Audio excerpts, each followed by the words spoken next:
മുക്കൂട്ട് തേങ്ങാപ്പത്തിരി. ഇതിന് വേണ്ടത് നൈസായി പൊടിച്ച ഗോതമ്പ് പൊടി,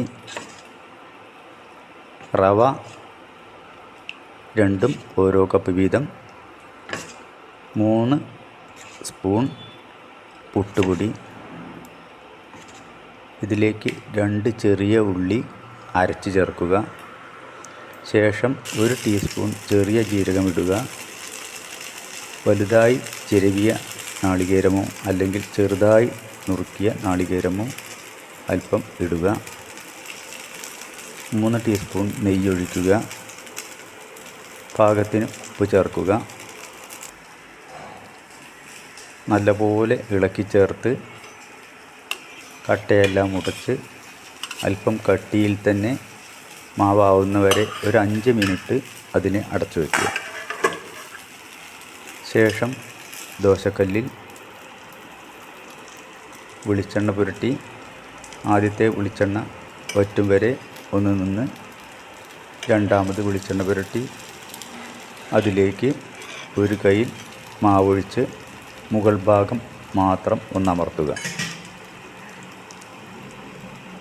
അടച്ചു വയ്ക്കുക.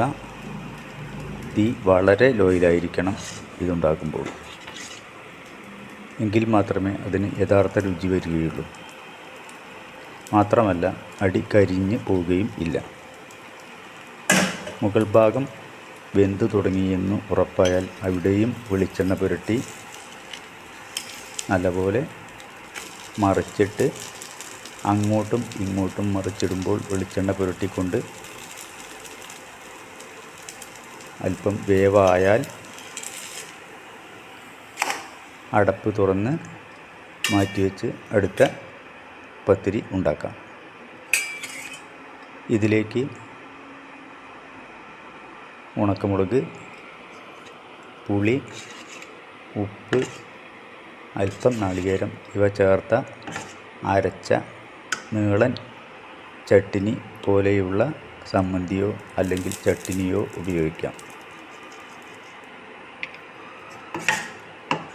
തേങ്ങാപ്പത്തിരി എല്ലാവരും ഒന്നുണ്ടാക്കി അതിൻ്റെ റെസിപ്പി ഇഷ്ടമായെങ്കിൽ വീഡിയോയിൽ കമൻറ്റ് ബോക്സിലിട്ട് ഷെയർ ചെയ്ത് സബ്സ്ക്രൈബ് ചെയ്ത് ലൈക്ക് ചെയ്ത് അഷിത് ബ്ലോഗിനോടൊപ്പം ചേർന്നോളൂ.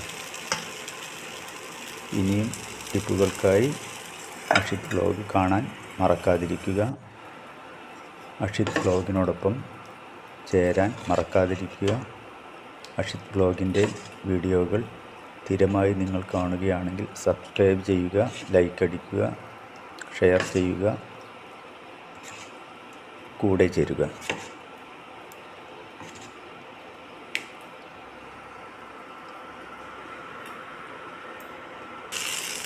അഷിത് ബ്ലോഗ്.